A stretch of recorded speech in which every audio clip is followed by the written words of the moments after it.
Today we are going to install the Ebike down tube battery and then talk about how to maintain it in winter. Do not use the laser batteries in a low temperature environment and be careful not to charge them outdoors when the temperature is below zero.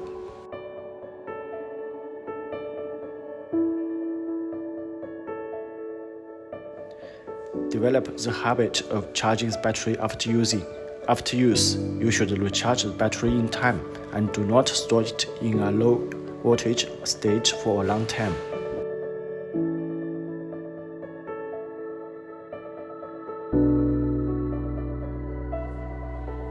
If the battery will not be used for a long time, remember to charge it to 50 to 80% of the power.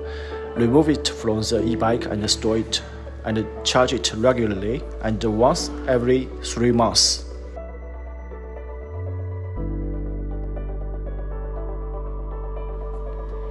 Use a standard charger to charge. Avoid some poor quality chargers.